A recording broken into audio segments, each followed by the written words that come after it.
everybody. Welcome to the book party for Eco Anxiety, the launch of my new.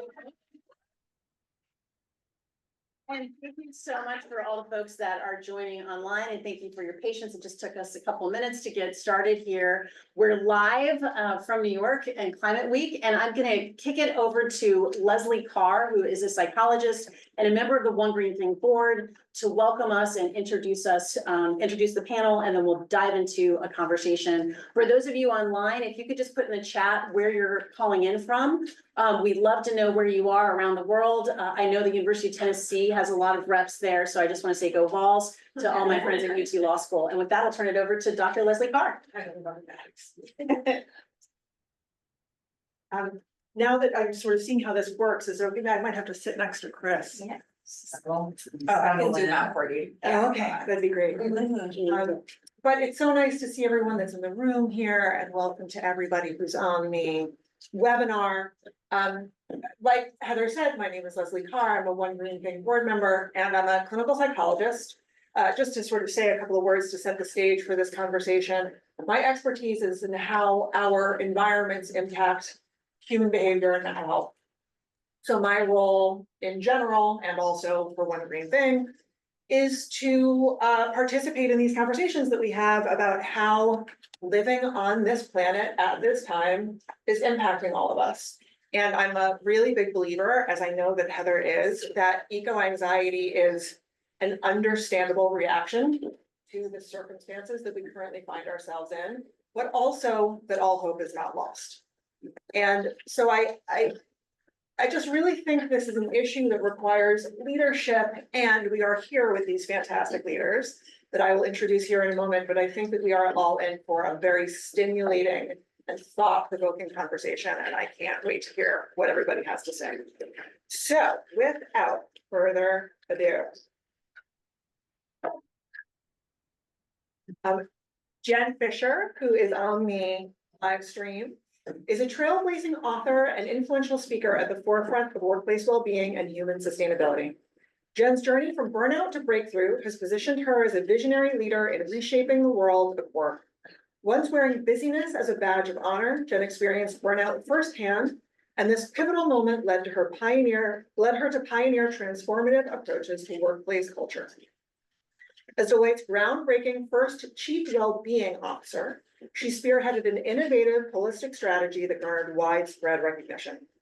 A personal journey with cancer further fueled her passion, making her a fierce advocate for comprehensive health and well-being. Today, Jen is a recognized thought leader, challenging organizations to dismantle systemic barriers that hinder workforce well-being. She's spoken at TEDx, the World Happiness Summit, and Harvard, among many other places. And she's the best-selling author of Better Together: How to Cultivate Strong Relationships to Maximize Well-Being and Boost Bottom Lines. Yay. And Jen just got back from Portugal, where she was speaking at Happiness Camp, which is why she's not actually here in New York. Oh, and excuse me, I have two more sentences to add. She's also editor-at-large for Thrive Global, the host of the influential Work Well podcast series, and she's been featured in leading media outlets. She lives in Miami with her husband, Albert, and their dog. Just trying. And I'm also a OneGreenThing board member. OneGreenThing board member, yes, exactly. And Chris Hill, who's also a fellow board member, is the Chief Executive Officer of the Conservation Lands Foundation. With a robust background in community organizing, environmental law, and lobbying, Chris brings over 15 years of experience advocating for the protection of both communities and the natural world. Her passionate commitment to a just, equitable, and sustainable future where all people benefit from clean air, water, and outdoor access is rooted in community-based organizing. Born and raised in the Washington, D.C. area, Chris holds a BA from Appalachian State University and a JD from Vermont Law School. Early outdoor activities like backpacking, climbing, and snowboarding sparked her love for nature, including leading her to a career in conservation. Chris began as a grassroots organizer in Appalachia, tackling issues like mountaintop removal and coal mining. Her distinguished career includes over a decade as an Chief Community Conservation Officer, who she led campaigns on land conservation and outdoor equity. She was the first Black woman to hold this position. Chris serves on the board of Trout Unlimited and OneGreenThing and is a brand ambassador for Sage Fly Fishing. When not working, she enjoys fly fishing with her dog Sammy and husband Greg and splits her time between Haines, Alaska and Washington, DC. Haines, Alaska and DC. That's so awesome. Yeah. Next up is Susan McPherson, who is a serial connector, an angel investor, and social impact expert. She's the founder and CEO of McPherson Strategies. I know, she said she doesn't care. A communications consultancy founded on the intersection of brands and social impact. And she's the author of The Lost Art of Connecting, about building meaningful relationships. Susan has 30+ years of experience in marketing, public relations, and sustainability communications, speaking regularly at events and conferences and contributing to publications such as Harvard Business Review, Fast Company, and Forbes. She's appeared on NPR, CNN, and in many print publications. Susan is the recipient of Forbes magazine's 50 over 50, and she's won numerous accolades from Fortune magazine, Fast Company, and Elle magazine. She currently invests in and advises several women-led startups, and she serves on multiple boards. She resides in Brooklyn. Last but not least, Where she's Heather. neighbors with Serena, I'm just gonna say. And Andrea. Oh, and Andrea. Yeah. The Brooklyn's where it's at. That's connecting. Yeah, it really is. So last but not least, Heather White, our rapid moderator for today's discussion and founder of OneGreenThing. Heather is a nationally recognized conservation and environmental policy expert and a frequent spokesperson in the national media on climate, energy, and conservation. As stated previously, she's the founder and CEO of OneGreenThing, and she's also the author of Eco-Anxiety, Saving Our Sanity, Our Kids, and Our Future, 60 Days to a Greener Life, Use Eco-Anxiety to Joyful Daily Action, and OneGreenThing, Discover Your Hidden Power to Help Save the Planet. Heather's 20+ years of experience include working as a litigator at a prominent national law firm, a campaign staffer and recount attorney for Al Gore's presidential campaign, the Energy and Environmental Policy Legislative Council for U.S. Senator Russ Feingold, an adjunct law professor at Georgetown University Law Center and the University of Tennessee College of Law. Heather has been featured on Good Morning America, CBS News, and MSNBC, among many other places. And she's been quoted as an expert in the New York Times, the Wall Street Journal, The Guardian, and Teen Vogue. She's a frequent speaker on environmental issues and has spoken at the Clinton Global Initiative, World Happiness Summit, TEDx Boston, the list goes on. And you have probably seen her recently at a bookstore near you. She lives in Bozeman, Montana, with her husband and 2 teenage daughters. Heather, over to you. Thank you so much, Dr. Carr. Thank you, thank you. Thank you. Thank you so much for everybody online. Kate and Emily, I can't quite see the comments, but if you see where people are from, just let me know. I have folks from, hopefully the UT folks sent some orange hearts to say, go Vols, because I know several of them signed up for the conversation. I think Catawba College was also going to zoom in, and Meredith College as well. So we have college students across the country and law students listening to this conversation. And so the conversation is going to be about well-being. And the importance of the intersection between climate and our well-being. And before we dive into the conversation, a couple quick things. First, I want to acknowledge several of the eco-heroes that are profiled in this book, including Julia Cohen, who is here from the Plastic Pollution Coalition, Eugene Lee Fang, who's a food entrepreneur. Chris Hill is you'll hear from her for just a minute, is also profiled in the book. And then we have several board members and National Advisory Council board members, including Renee Jones. I see you. Thank you for being here. Dr. Leslie Kars, we mentioned. We also have Dan Gellerly. Who else is here from the board? Emily, did I miss anybody from the board or advisory council? If you are speaking up. John Ware. Oh, John, fantastic coming in from Catawba, John Ware, and then Jen Fisher. And so with that, we're just going to dive into the conversation. I do want us to kind of loosen it up a little bit. Climate Week is heavy, a lot of really tough topics, and we're going to talk about mental health and how we process that. But to kind of get to know these panelists more than all the accolades, which you heard, and there was a very long list, I'm just going to say, like you've got a lot of awards here. The first question I have for you all is, what is your first job? I think it's important for the young people listening to. So the first job, Jen Fisher, what was your first job? Can you hear us, Jen? She's on mute. Oh, wait, she's on mute. Jen, I think we may have you on mute. I was muted. I'm sorry. Go ahead. It's not a Can you Zoom hear unless me? someone's on mute. Yeah, we can hear you. It's no problem. First job. Okay. I was a sales associate at Kings Bay Athletics in Miami, Florida, my first job. That's awesome, Chris. My first job, I was a rock climbing instructor at a camp called Camp Caliva in Maryland. Of course you were a rock climbing instructor. That's so cool. Yours is way cool. You already won this award too. Yeah. Okay, Susan. Oh, you really did. It was 1980 and 1979. I was 15 and it was the only place in New York State you could get a job, or Albany area, where you could get a job under the age of 16. For some reason, my parents wanted me to start working at 15. And I literally filed the files of deceased people when they died, from one file drawer to another, from 9 until 4 every day. So suffice to say, my life improved immeasurably after 1979. That is not what I was I was gonna expecting. say, that was your introduction to the world of work, huh? Wow. Wow, okay, wow. Mine was JCPenney's lamp and gift department, which I'll just say as a teenager, not a lot of cool people came to the lamp and gift department at JCPenney's. But it was a great experience. A lot of Other cool, file. way cooler than these files. Susan. Another just a quick kind of get to know you question. Top 5, one of your top 5 live concert experiences, and I'm gonna start this direction now, Chris. Top 5. I don't know about top 5, but I did just go to a fantastic all-day music festival in DC called the HF Festival. And back in the day, 99.1, it was this radio station, used to have these multi-day, multi-stage festivals, and my mom and dad would drop me and my friends off. We were 14 to these all-day music festivals.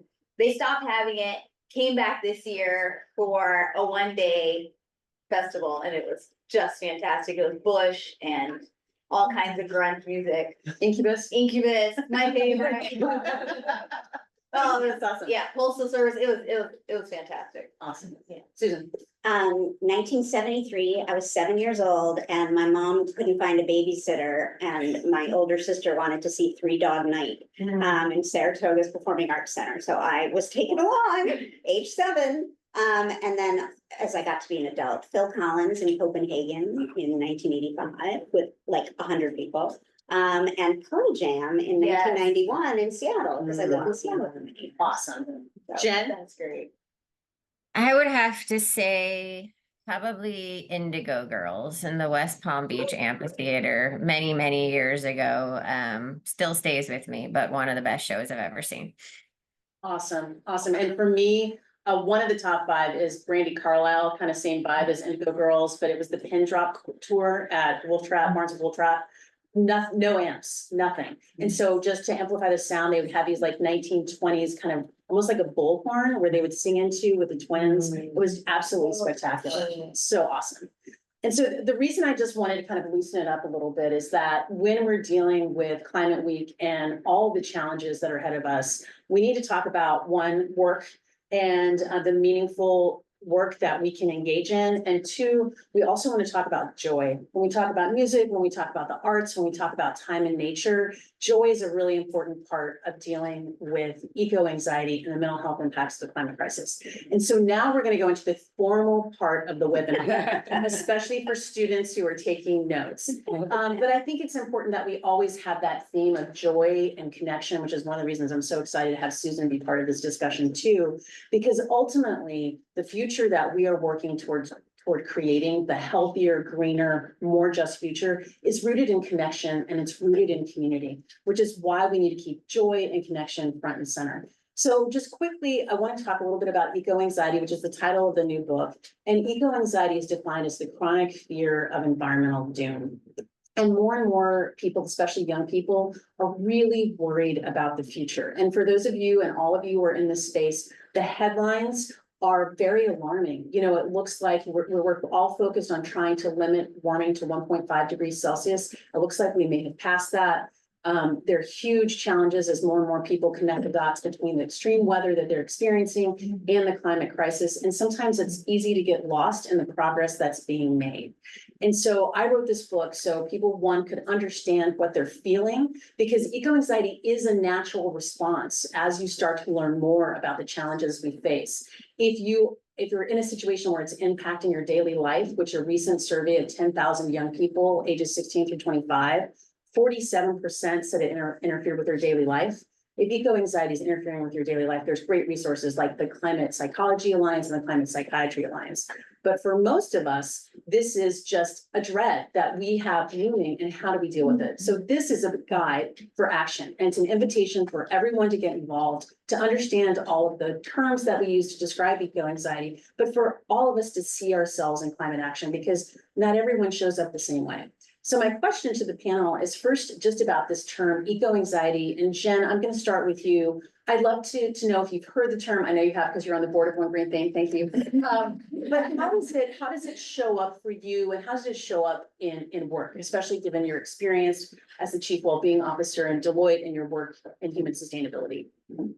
Yeah, absolutely. I have heard of it. And, I think perhaps unfortunately, I don't think that it shows up as much as it should. I don't think that it is recognized in the workplace, at least in my experience, as much as it should be. And while there are many incredible organizations that are doing their part or trying to do their part when it comes to helping to solve the climate crisis, I think, unfortunately, kind of the human aspects of the climate crisis are the ones that, in my experience, aren't talked about enough.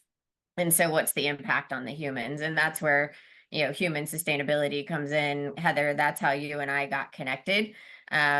Just because this thinking of like, we're putting all of this time and money and effort into solving the climate crisis, but we're not actually having the conversation about how it's showing up in the people in our workplaces. And so I think that there's still work to do when it comes to really recognizing eco-anxiety and perhaps understanding that eco-anxiety is this real thing that people are experiencing. And I also think a lot of people might be experiencing it, not dislike other mental health conditions that we struggle with. They might be experiencing it and not actually being able to name it or know what they're experiencing, and it's just showing up and coming out in different ways. And so that's why I'm so passionate about it, and why I wanted to be on the board of One Green Thing, to help further this dialogue and this discussion. Thank you, Jen. How about you, Chris? Eco-anxiety. Yeah, I think, being in the conservation advocacy world, it shows up a lot. And I think it shows up with a lot of organizers and campaigners who are doing the hard work in the communities, and particularly with the leaders of those communities who are facing a lot of the climate crisis effects that we're seeing. So a lot of the really hard storms and fires that we're going through this summer. So I think it's showing up. It may not be termed eco-anxiety, and but it is showing up. And I think a lot of the work that we've been doing with the communities is around joy, and we're doing the hard work in, really addressing the climate crisis, but let's pair that with the joy of being outside and being able to breathe in Mother Nature and breathe in all of that goodness while also healing her and continuing to do the work. I think that's such an important point, Chris, is that people on the front lines, whether they're activists, whether people in these communities that are hit hard by climate change, they're exhausted too, and there's a real challenge with burnout. And that connection to nature. Susan, can you talk to us a little bit about, in your world of communications, ESG, how are you seeing eco-anxiety manifest? Well, I think there's multitudes on top of eco-anxiety that makes it hard to kind of like just isolate, right? And I think that there is a cognitive dissonance between how young people feel, and I think combined with their anxiety is also a sense of anger and betrayal. For those of us of older generations that, quite frankly, could have done a lot more 30 years ago. So I think there's the anxiety, but I also think that there's deep-seated anger and betrayal that is just not a good cocktail.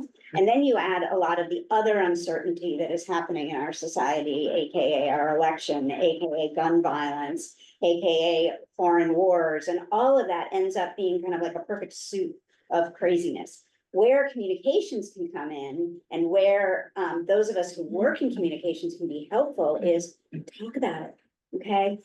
Name it in every room that you're in. If you have power in your company or your nonprofit, show your teams, your colleagues that this is real and this is a real concern. So that just letting people know that you're aware, I think will take a little bit of that anger away.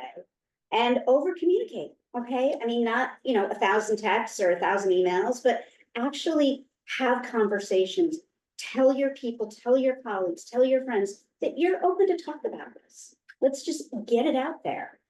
I think that's essential about naming it, naming the emotions. I talk a lot about anxiety, but also the climate emotions in general, anger, betrayal, worry, fear, all of these emotions, and naming it is so powerful. And one of the things, Chris, that you had said is time in nature. And for those of you in the introduction, you may not have hit for you listening about Chris, but Chris is the subject of a Banff Film Festival award-winning documentary called Where I Belong.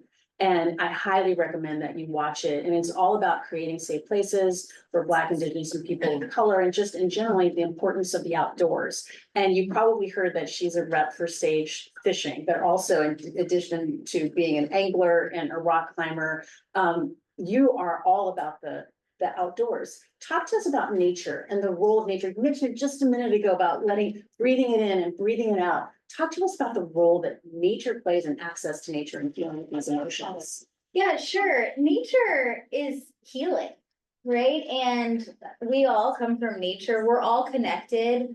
And all of these sort of issues that are popping up and things that we're having to deal with are all connected with our access to nature. And, we all know that sitting just 30 minutes outside every day can increase our mood. It can increase how we show up to our friends and our family and in our workplace.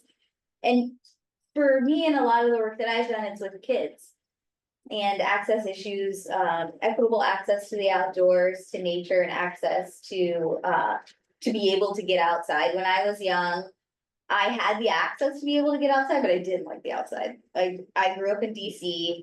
It was very humid in the summer. I didn't like being outside. I loved doing arts and crafts and so forth. And my mom sent me to this outdoor camp where you had to be outside all day. And it was a high adventure camp. And so the whole week we just did rock climbing, that's it. And then we had an overnight on Thursday and Friday.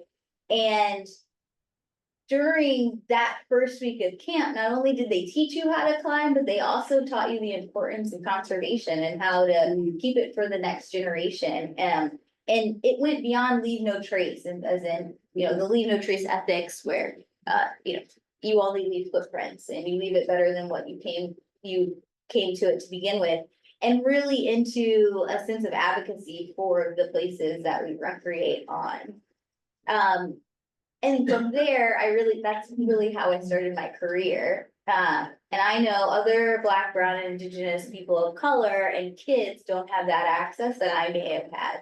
And so throughout my career, that has been really important, because once you see in a child's eye, that connection to nature is almost as beautiful as anything else I've seen.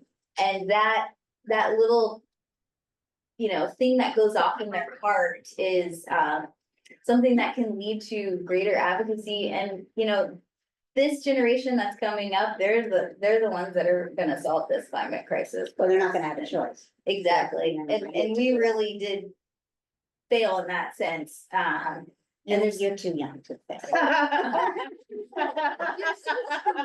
Well, I really want to pick up on that sentiment and in just a minute, because I think it's an important conversation about young people, how we could lift them up, but not put all the pressure on them. Right. It's complicated as well.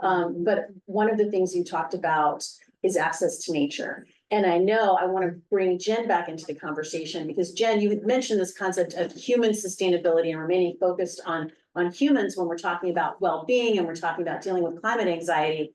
But sometimes at work, what we see access is like, hey, a hike for everybody. It's almost like a forced, forced experience, or we're going to do a yoga class to embrace your well-being. Can you talk to us a little bit more about the concept of human sustainability and then also how work can respond to the need to address these issues?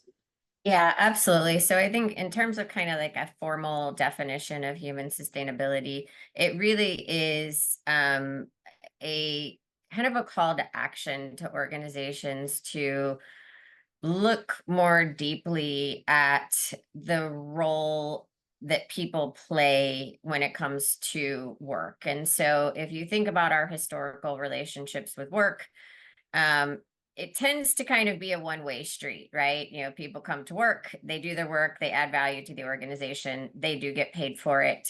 And that's kind of been what the historical relationship between an employer and employee has been. Now, over time, that has evolved and changed, but there hasn't been a lot of consistency in it. And so it's really a call to action to organizations to say, this needs to be a much more virtuous cycle where organizations need to think much more long-term about the role that they play in their workforce and beyond life, because that's the role that they also play in society, because we're humans, and as long as they're employing humans, they need to care about and add value to these people's lives, well beyond, you know, providing a equitable pay, which is really important, is kind of like the baseline starting point, right? But humans are much more complex and complicated. And I think, as Susan mentioned, there's a lot going on in our world right now. And those are the things that show up in people when they, you know, quote unquote, proverbial come to work, whether that's virtual or whether that's in person. We can't separate the person from the issues that they care about and how that impacts them.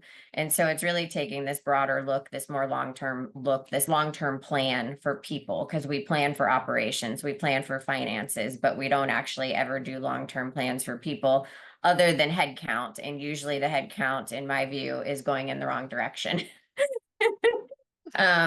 So that's really what human sustainability is, and and to address the well-being aspects that you brought up, Heather. There's been a lot of discussion about this in the media more recently around things like, you know, a yoga class is not going to fix well-being at work. A group hike is not going to fix well-being at work.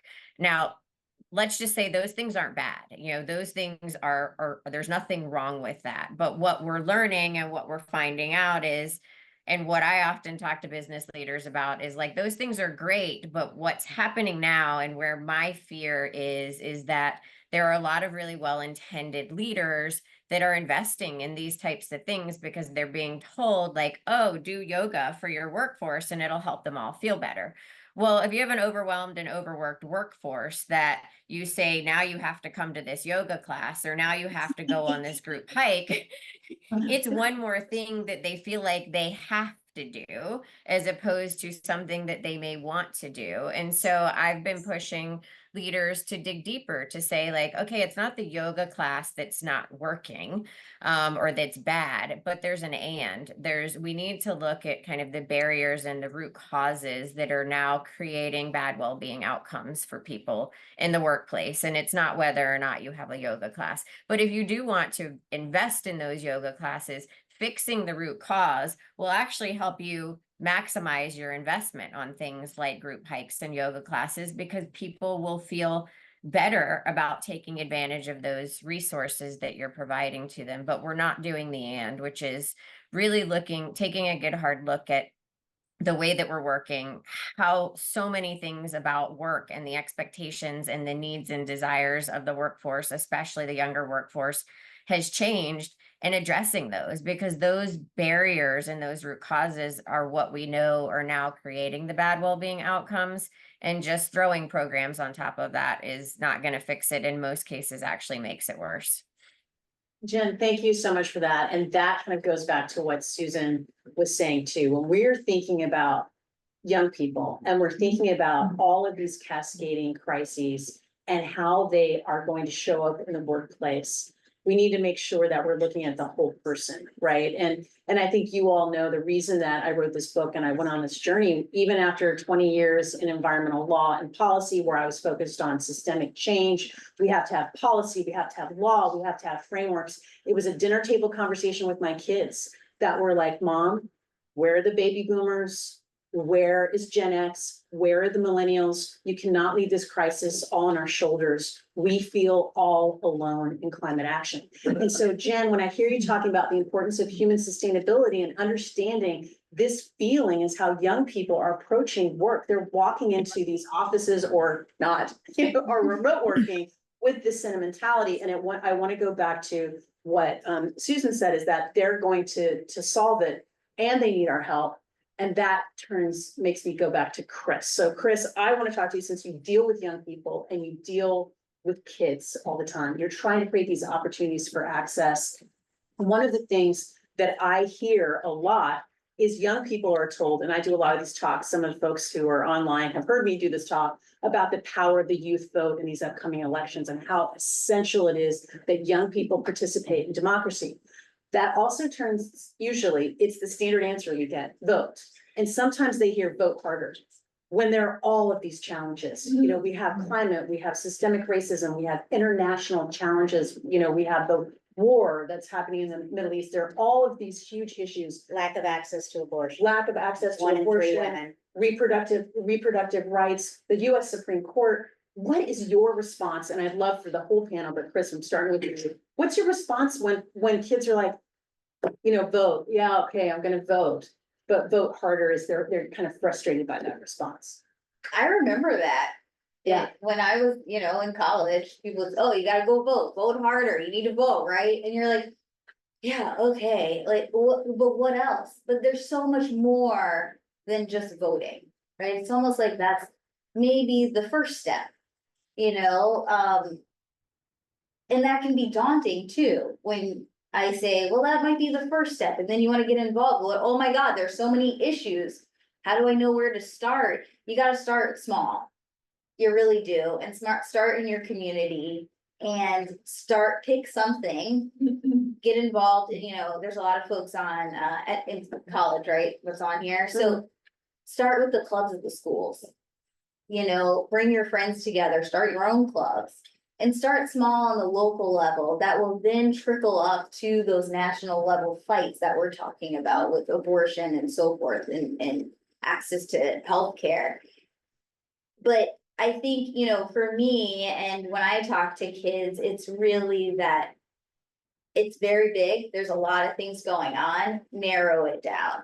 Take bits and pieces off that are going to become bigger chunks later in your life. And that sense of agency is so important, of doing what you can, where you can. Susan.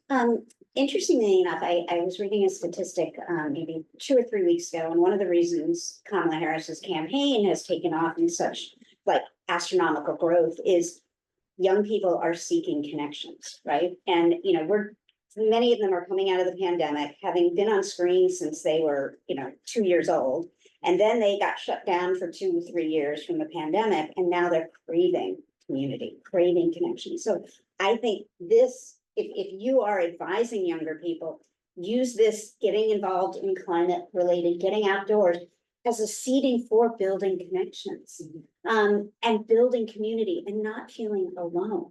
Because I think there is something to be said when you meet somebody else that has eco anxiety, although maybe they don't term it that, you just feel better, right? I mean, I was just noticing all 3 of us have comfortable shoes, which, We're wearing our sneaks. I remember you and General. Too, Susan. Yeah, but we'd all be in high heels. Well, we all feel safe to be now wearing comfortable shoes. Right. So I'm just saying, in numbers, it's human to want to connect. But I think how we can be, we quote unquote elders, not you. No, I do not. It's okay. But this can be a form of connecting. Get involved in nonprofits, get involved in organizations, and you can find joy in solving problems. Exactly. Finding people. Finding your people, join solving problems. For the older folks that are listening and that are in this room, one of my biggest takeaways for everyone is ask a young person that you love, a young person in your life, how they feel about the future we're living in. And create that space to listen to them. Yeah. To everyone I know, people who say, Heather, your kids have eco anxiety because they're your kids, right? It's been a game-changing conversation for the older folks that I know that create that space and that connection Yeah. intergenerationally. Jen, talk to us about your advice to young people. Yeah, I mean, I think I learned this from you, Heather. I think they're especially societally, but in the workplaces, I think so much of what we're seeing is a lot of finger pointing. I think the more senior people are kind of, pointing fingers at the quote unquote younger generation, which I feel like we've always done, right? And the younger generation is, in my view, rightfully so, pointing their fingers at at the more senior people, the older generation that, as Susan stated, in many respects, probably could have done a lot more to not get us to where we are today. But here we are, and the finger pointing isn't fixing anything. And so we need to be having real conversations about what are these barriers? How do we overcome them? Can we overcome them, right? There might be some realities in the workplace that we can't overcome because they're the realities of the workplace, but we at least need to be discussing them. As opposed to just saying, oh, well, one group wants this, or they just don't get it, or they just want it easy. I hear way too much of that. And I think until we move past that and have these real conversations and co-create what the future of work, what sustainable work looks like, what it feels like, what are the needs, what are the desires, what matters, right? Then we're never going to get there.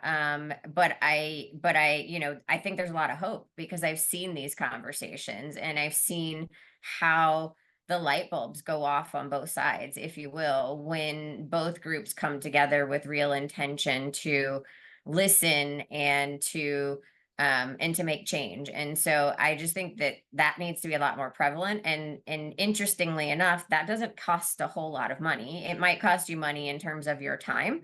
But it's not like you need to be throwing millions at fixing this. It's about having real conversations and moving forward together in making change. And I think, as Chris said, and Heather, as you've said all along, let's make small changes. Start small and then we can go big, or start to make a bunch of small changes and you'll see the impact. But we need to be having real conversations, and we need to show up and be willing to listen and to do things differently. I love that, Jen. I think my mom is a guidance counselor. And my mom would always say, yes, words can hurt, but words can heal. And I think a lot of folks, when they think about, isn't it such a guidance counselor, right? Such a guidance. You can see her, nodding, leaning in and nodding as she's saying it. But I've seen you do. Oh, yeah, of course.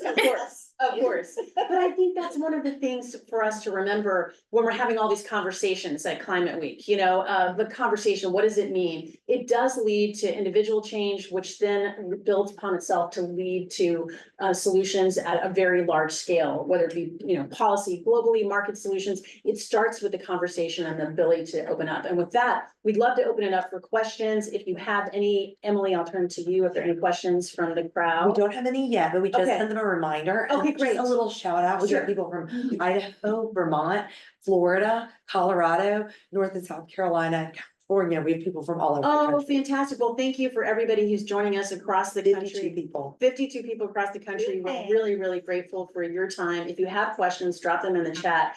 And while people are formulating their questions online, folks, I'm not surprised that Jeff, my friend from UVA, Wahoo asks the question. A beacon, Jeff's a beacon, by the way. You've taken the assessment. So we've heard a lot about how college students are processing this, and your kids and my kids are very close to me. We'll both blink and they'll be into their 20s. And I've been, hearing about how many people who are in their 20s don't want to bring children into this world. And I think I wanted to hear about how, how the anxiety may manifest itself and the, feelings of betrayal, et cetera, in college students. Or, today's college students, before you know it, that's one way that this crisis is gonna manifest itself, because, we all know that, we have a world with, 20% fewer babies being born has tremendous ramifications. So maybe I wanted to see if anyone wanted to talk to that. I would love to talk about that. It's something that I usually talk about at every conversation, so thank you. So for those of you online, I wasn't sure you're able to hear, but the question really was, we know, and I'm gonna throw some data in there, Jeff. Based on the survey of 10,000 young people ages 16 through 25, 1 in 4 do not want children of their own because of the climate crisis. Not a lifestyle choice or anything like that, it's specifically because of the climate crisis. And I think it's a wake-up call for us, because that is a vote on the future that we're building. And so it is manifesting in that way. You will have people in the environmental world will say, is that a bad thing? With respect to, I'm not even thinking about the carbon emissions calculating. I'm thinking about the referendum on the society in the future as it stands. And I think it's an opportunity for us to all realize that the future isn't something that just happens to us. We're architects of the future. That's why we're all here online and in New York, is to try to create a healthier, greener future for the next generation. And one of the things that my colleague Dan and I always talk about is, in the environmental movement, we love to talk about future generations like we don't know them, right? It's like a standard, future generations, these are not strangers. These are our neighbors' kids. They're our nieces, our nephews. They're the, kids down the streets. There's kids that we just see. We know them and we love them, and it's upon all of us to get involved. So I think it's important to have a conversation, like Jen was saying. It's important to focus on solutions, which I have so many that I list here in the book. And it's important for us all to realize that this existential burden isn't on our shoulders as individuals, it is collectively, but there are ways that you can manage your emotions. I have all kinds of journal prompts, I have visualization exercises about the future we can create, but also a way for you to develop your own particular plan to show up. As a beacon, you're gonna show up and you're gonna ask lots of questions, Jeff. But as an influencer like Susan, you'll be like, hey, have you met my friend Jen Fisher? I think you all will get together. As an adventurer like Chris, you'll say, hey, Chris will say, hey, let's get some air. But there's all kinds of different ways that you can show up. Thank you. Emily, do we have a question We online? do have a question online. I'm gonna let you read it because my eyes were too old. So Joni asks, is the antidote to eco-anxiety hope, and is the impetus for hope taking action? Thank you for the inspiration. Oh, great. Thank you. So the question is basically, is the prescription for eco-anxiety action and hope? And I think they go hand in hand. I do think sometimes people get frustrated, like hearing this word hope. And I think it's hope through action. It comes through taking action in the way that you can, again, understanding that you're not responsible for all of it, but we can do what we can. And whether it's having the conversation, whether it's listening, whether it's coming to a webinar like this in person or listening, we all have a really important role to play. Chris, Susan, anything you want to add to that? I was gonna take her words and just say, get outside. Get outside. That's a great way to. No, but I think, vulnerability is important, and I understand people are shy about sharing their anxieties, but this issue is so, what's the word for everywhere? Like, prolific, that people, you feel safer in masses. So in addition to being potentially hopeful, hopefully, doing something, getting outside, call a friend. Literally reach out to someone else and let them know you are feeling this way, because I guarantee it, you're not the only one. And if I could piggyback on that, call a friend. Yeah. Right? Like reach out, but sometimes we forget to reach out to folks that we think have it all together, like Chris Hill, who has it all together. Like, hey, Chris, how's it going? You just left a job after 10 years. It's a big deal, like reaching out on a human level. And I think that's really important. And Lord knows we have the ways to do it. Technology. Yeah. Better than any past generation. Absolutely. I'm just gonna be mindful of our time. Oh, we have time for one more question, then we'll go to the room. Serena. We'll go to Serena and then we'll go on. Yes. Serena. Thank you. I wonder about the bright spots in the climate crisis and what the solutions and the policies and the programs or even the organizations are that give each of you hope and that you direct young people and others with eco-anxiety to either consider or get involved with. I want everybody to know this was not a planted question. It may sound like it, but There's It's this a great book, question. it's a fantastic question. There's this great book that launches tomorrow that not only highlights all the solutions, including the Inflation Reduction Act, which is the largest investment we've ever had in climate solutions that passed. It was $400 billion worth of direct investments and clean energy tax credits to rebates on EV cars, to heat pumps, you name it. Huge, huge win. It highlights the win. I also, after you take your assessment to try to find out who are you in service, kind of your Myers-Briggs for climate action, I take probably the top 50 environmental organizations in the appendix,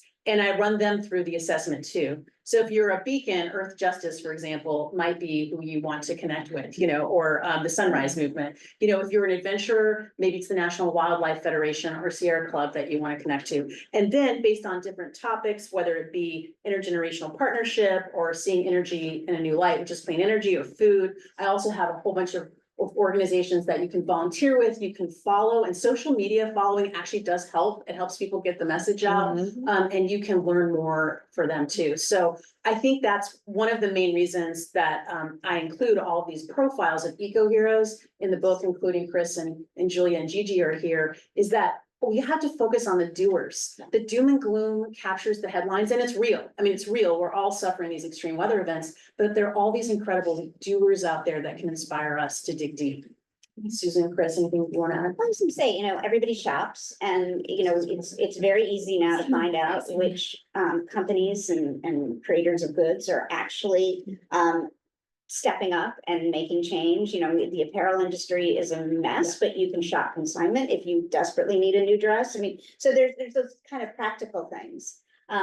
And don't hate me when I say this, but vote. You have to, absolutely. That's kind of like the essential. That's like the ground floor is voting. Yeah. I know, but I'm. No, really, but at really you that have to vote. age where, Yeah. Oh, yeah. As a And not parent- vote harder, just Yeah, vote. oh, more recount lawyer here in 2000, yeah, Oh, it matters, bless you. it matters, Oh, my yeah, it God. matters. Chris? I would just bring it back to the communities Yeah. also. There's a lot of really great small local community groups that Absolutely. are doing amazing stuff in the communities. And there's a lot of good national groups, really great national conservation groups. And if they have local chapters or local community groups, like check in on those as well. Great. And there was one question about what gives us hope, and Oh, yeah, absolutely, yeah, that's how. I just, I'd love to just say the awareness. We have so much more awareness today than we ever did, and awareness brings action. I mean, maybe not as fast, maybe it's not as much, but at least now, 15 years ago, nobody was talking about climate. Nobody was. I mean, except Julia. Yeah. Chris, what gives you hope? The kids, Mhm. that's what gives me hope every day. And I'd love to do more with them, but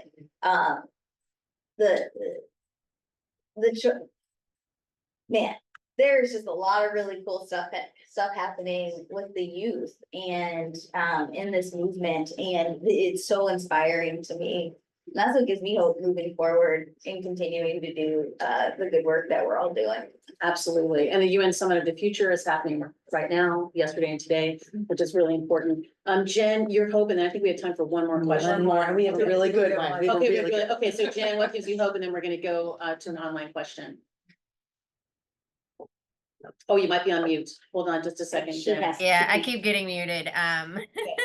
Yeah, I think the same as Chris. It's our young people. They give me hope, and one of you pointed out kind of it. Sometimes it shows up as anger. I think anger can inspire action. I think hope inspires action. But they're doing something about this, and we need to have their backs, and that gives me hope.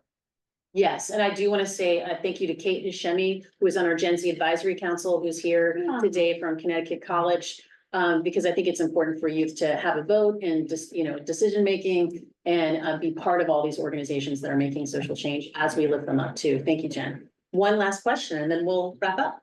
Okay, so this question is from Julie Dalton. She's a novelist who writes fiction that engages climate science in a meaningful way. She's also a huge fan of you, Heather. Oh, likewise, Julie.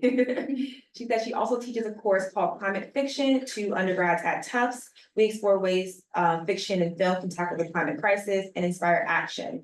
Do any of you have any thoughts about the role of art and literature in helping convey climate narratives. Oh, I love this. And so for everybody online, this is a question about art and literature and what role does it play? Huge. We have to be able to envision the healthier, greener, more just future. We get dystopian future, fiction has it, right? But it's not a leap for us. We get the zombies, they're coming, like that's not hard for us to understand. But what does it look like? So I think that's really important. I just finished, I love Julie's books, The Beekeeper's great, but I also just finished The Light Pirate by, oh gosh, I can't just believe The Light Pirate. It's amazing. Lily Brooks Dalton, Lily Brooks Dalton. The Light Pirate is more apocalyptic, but it is absolutely brilliant. And I just want to let you know, the future that she looks at is a future where we lose our transmission, our electricity transmission, and the grid goes down. So much of us, our conversations is all about AI and technology. In the world that she creates, we don't have that technology anymore. And even there's one scene that's really incredible where this group is trying to get their ham radio to operate, and there's no more radio waves being emitted. People aren't broadcasting. So we are assuming our life is going to go in a certain way. It's an incredible way for us to think about these different futures and lean into hope and possibility and action. Thank you, Julie. Anything else before we wrap up from panelists? Beautiful. Thank you, Julie, and please check out her books. They're incredible. They're incredible. So with that, I just want to thank everybody for coming. We just have lightning round, big takeaway. We'll start with you, Jen. What's your biggest takeaway of today's conversation? And I think Having the conversation, and that we need to keep having the conversation. Amen. Amen. No, I'm Chris. not on mute. Can you hear me? Yeah, we can hear you. We got it. Having the conversation. Let's talk. Chris. Well, that was what I was gonna say. One of my bigger takeaways also, I think it's from the conversations you guys were having as well, is like just the connection. I think that's so important, and talking to your friends, right? And having that connection and bringing joy into the work, continuing to bring joy into the work, I think is gonna be important. I echo everything she just said, but listening to all three of you, one, two, three, I can't even count. You all give me hope, right? The fact that you all could be at 1,000 different events today and you chose to come and talk about how we can be collectively as a society dealing with and hopefully getting ahead of climate anxiety, that gives me hope. Thank you. And with that, we're going to close it with Emily Fowler, who is our startup. OneGreenThing. I think sitting next to Chris. I was gonna sit here, I was just gonna snuggle with you. Oh, perfect. I thought, as I I'm glad we do. As I want to do. First of all, a round of applause for Heather and her. Amazing healer. A special thank you to Susan, who invited us to come to Luminary today, who's been behind the scenes doing a million things to make this all feel very homey for all of us. And thank you to all of you who have stayed online. We really appreciate it. The final thank you goes to the donors who made today possible. There's a group of individuals who actually sponsored this event for us today. And their only ask is that you all consider paying it forward so that we can keep this conversation going, so that we can have more events like this and invite a whole new round of people. If you'll consider giving at onegreenthing.org/donate, we would so appreciate it. And that way we can keep spreading the word. Thank you so much. Great. Thanks, everybody.